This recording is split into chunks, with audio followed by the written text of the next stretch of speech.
जब बात फैमिली पे आए तो डिस्कशन नहीं करते, एक्शन करते हैं। रोज 10-10 अंडे पेलता है नाश्ते में। मुर्गियां थक गई है। इसको लॉयर बनना है या बाउंसर? दोनों।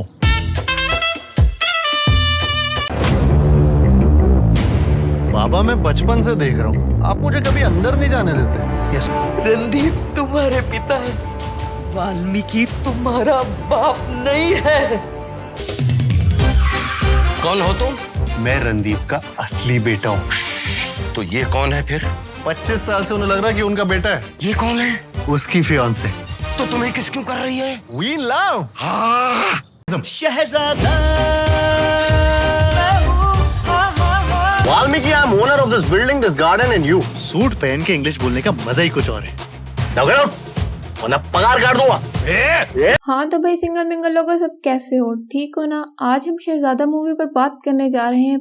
अच्छा, पहले मैं आपको इस स्टोरी के बारे में बताऊंगी, ठीक है, फिर इसके बाद अपने सजेशंस दूंगी। ठीक है, समझ गया। तो चलिए भाई शुरू करते हैं। मूवी हॉस्पिटल में रात के सीन से शुरू होती है, जहां दो अलग खानदानों में बच्चे की पैदाइश होती है। एक खानदान गरीब होता है और एक अमीर। बच्चे की पैदाइश के बाद जब उन्हें कमरे में शिफ्ट कर रहे होते हैं तो नर्स को लगता है कि अमीर खानदान का बच्चा फौत हो चुका है, तो वो इसीलिए भागते हुए नीचे आती है। गरीब घर से ताल्लुक रखने वाला वाल्मीकि वहाँ खड़ा होता है। नर्स उसे अपना मसला बताती है। वाल्मीकि कहता है कि तुम उसकी जगह मेरा बच्चा रख दो। अरे कहना क्या चाहते हो? उन लोगों के बहुत एहसानात हैं मुझ पर, मेरा बच्चा भी आज ही पैदा हुआ है। नर्स ऐसा ही करती है, वो बच्चा चेंज कर देती है। नर्स वाल्मीकि का बच्चा चंदम खानदान यानी अमीर खानदान के बच्चे की जगह रखती है और चंदम खानदान का बच्चा उठाकर बाहर ले आती है। शाबाश बेटा। नर्स उसे जैसे ही उठाकर बाहर लाती है तो वो रोने लगता है। नर्स ये देखकर खुश हो जाती है कि वो जिंदा है, लेकिन वाल्मीकि ये देखकर परेशान हो जाता है। नर्स कहती है कि मैं इसे वापस वहीं पर रख कर आती हूँ और आपका बच्चा बाहर ले आती हूँ।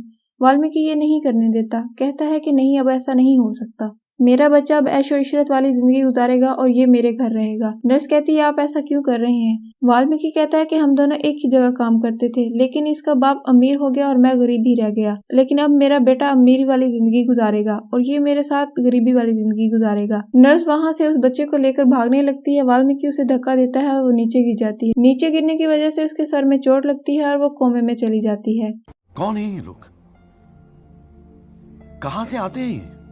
कोमे में जाने की वजह से नर्स को हॉस्पिटल में एडमिट कर दिया जाता है और वो दोनों खानदान अपने बच्चों को लेकर घर चले जाते हैं। चंदम खानदान अपने बच्चे का नाम राज रखता है, जो कि हकीकत में वाल्मीकि का बच्चा होता है, और वाल्मीकि अपने बच्चे का नाम बंटू रखता है, जबकि वो चंदम खानदान का बच्चा होता है। वाल्मीकि चंदम खानदान में काम करता है और वो राज की सारी इस्तेमालशुदा चीजें लाकर बंटू को देता है। राज के इस्तेमालशुदा कपड़े हो या जूते, वो सब लाकर बंटू को दे देता है। वाल्मीकि बंटू से कभी प्यार नहीं करता और उसकी किसी बात से खुश नहीं होता, क्योंकि उसे पता है कि वो उसका बच्चा नहीं है। 25 साल गुजरने के बाद वो दोनों बड़े हो जाते हैं। बंटू अपनी बहन के साथ जॉब इंटरव्यू के लिए जा रहा होता है। उसकी बहन जैसे ही रिक्शे से बाहर निकलती है, कुछ लोग आकर उसका दुपट्टा छीन कर ले जाते हैं। यहाँ पर होता है पहला फाइट सीन, जहाँ पर बंटू अपनी बहन का दुपट्टा लेकर आता है वापस। उसके बाद वो अपने जॉब इंटरव्यू के लिए जाता है। बंटू ने लॉ किया होता है, वो एक लॉ फर्म में जॉब इंटरव्यू के लिए जाता है। जैसे ही वो लिफ्ट में एंटर होता है तो वहाँ हीरोइन की एंट्री होती है, समरा सिंह। ऑफिस में जाने के बाद उसे पता चलता है कि ये समरा सिंह वही है जिससे वो लिफ्ट में मिला था। समरा सिंह उसके डॉक्यूमेंट देखती है और रिजेक्ट कर देती है।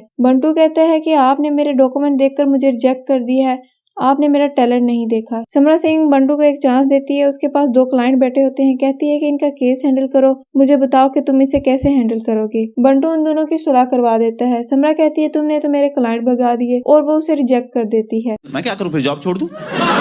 दूसरी तरफ चिंदम परिवार में रणदीप और सारंग बिजनेस पार्टनर होते हैं। सारंग खिलौनों में नशा बंद करके बेच रहा होता है। पुलिस की रेड पड़ने पर उसका बिजनेस बंद हो जाता है। सारंग रणदीप से कहता है कि अगर तुम मुझे दोबारा इजाजत दो तो मैं अपना बिजनेस शुरू कर सकता हूँ। वो उससे कुछ डॉक्यूमेंट साइन करवाना चाहता है। रणदीप अपने बेटे राज को भेजता है कि तुमने उसे ना बोलना है।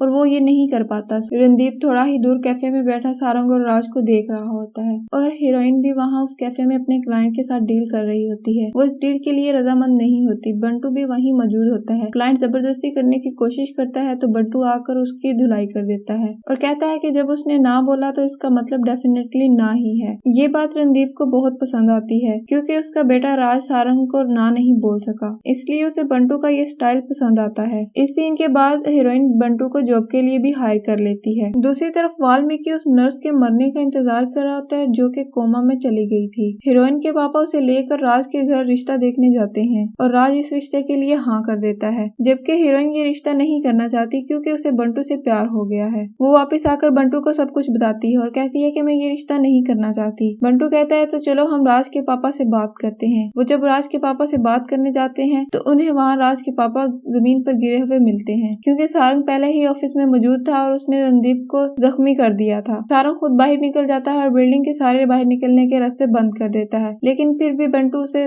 लेकर हॉस्पिटल पहुंच जाता है। बंटू जिस हॉस्पिटल में रणदीप को लेकर जाता है वहाँ वो नर्स भी एडमिट होती है। वो नर्स उसे देखकर अपने पास बुलाती है और सारा किस्सा सुना देती है और कहती है कि तुम रणदीप के बेटे हो। इसके बाद बंटू को पता चल जाता है कि उसका असल बाप रणदीप है। बंटू नर्स से ये सब सुनने के बाद बाहर आकर वाल्मीकि को थप्पड़ लगाता है और कहता है कि तुम मेरे बाप नहीं हो। इसके बाद रणदीप ठीक होकर घर चला जाता है और वाल्मीकि भी उसके साथ घर चला जाता है, लेकिन वाल्मीकि को ये टेंशन होती है कि बंटू को हकीकत का पता चल गया है। वाल्मीकि की 1000 कोशिशों के बावजूद बंटू उस घर में चला जाता है। आदित्य जिंदे जो कि हकीकत में बंटू का नाना होता है, वो मंथली पेमेंट पर बंटू को साथ रख लेता है। बंटू उसी घर में रहने लगता है, उनके काम वगैरह करने लगता है, उनके मसले वगैरह हल करने लगता है और उनकी फैमिली का हिस्सा बन जाता है। कुछ वक्त गुजरने के बाद समरा के पापा को ये बात पता चल जाती है कि वह बंटू से प्यार करती है और इसके बाद राज को भी ये बात पता चल जाती है और राज इस सब से पीछे हट जाता है और कहता है कि मैं इस चीज से खुश हूँ और वो अपने घर वालों के सामने समरा से शादी के लिए इनकार कर देता है। इस तरह बंटू और समरा का रिश्ता पक्का हो जाता है। रणदीप और उसकी वाइफ पिछले 7 साल से एक दूसरे से बात नहीं कर रहे होते। बंटू उन दोनों में भी सुलह करवा देता है। इस तरह उनके दिल में भी उसका प्यार जाग उठता है। लेकिन इस सारे सीन के बाद सारंग बंटू की मामा को किडनैप कर लेता है। रणदीप राज को वो पेपर दे ही रहता है साइन करके कि तुम जाकर ये सारंग को दे दो और अपनी मामा को ले आओ, लेकिन इससे पहले बंटू वहाँ पहुँच जाता है और उन सब की धुलाई वगैरह करके अपनी मामा को साथ लेकर वापस आ जाता है। इसके बाद बंटू और उसके नाना बात कर रहे होते हैं। बंटू का नाना उसे बताता है कि मुझे पता है कि तुम हमारे असली बेटे हो और वाल्मीकि को इस पर शर्मिंदा करता है। इतने में रणदीप आ जाता है तो आदित्य जिंदर उसे भी बता देता है कि ये तुम्हारा असली बेटा है। घर में राज और उसकी माँ के अलावा सबको पता चल जाता है कि बंटू चिंदम परिवार का असली बेटा है। कुछ अर्सा साथ रहने के बाद बंटू की माँ के दिल में भी उसके लिए प्यार जाग जाता है और वो उसे भी अपना बेटा कहने लगती है, लेकिन बंटू वाल्मीकि के साथ ही रह रहा होता है। इसी तरह वो दोनों खानदान में बेटे का किरदार अदा करता है और यहाँ पर फिल्म का दी एंड हो जाता है। आपको इस मूवी में जो सॉन्ग सुनने को मिलेंगे वो है मेरे सवाल का तू ही है जवाब।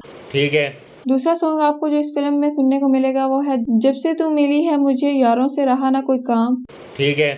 तीसरा सॉन्ग आपको इस मूवी में मिलेगा मुंडा सोना हूँ मैं कुड़ी तू करोड़ दी तेरे लिए मैंने पहले वाली छोड़ दी। ठीक है समरिया। इसके बाद आपको जो सॉन्ग सुनने को मिलेगा वो है शहजादा। ठीक है। और इस मूवी का लास्ट सॉन्ग सीने विच यारा गल्ला तेरियां करे छेड़खानियां। ठीक है। अकॉर्डिंग टू माई रिव्यू ये मूवी काफी अच्छी थी। आपको इस मूवी में फन और फैमिली लव दोनों देखने को मिलेंगे। आप ये मूवी अपनी फैमिली के साथ बैठकर भी देख सकते हैं। आपको इस मूवी की स्टोरी कैसी लगी कमेंट सेक्शन में लाजमी बताएं। भाई मजा आया। और अगर आपको ये वीडियो पसंद आई हो तो वीडियो को लाइक कर दें और हमारे चैनल को सब्सक्राइब कर दें। Thanks for watching.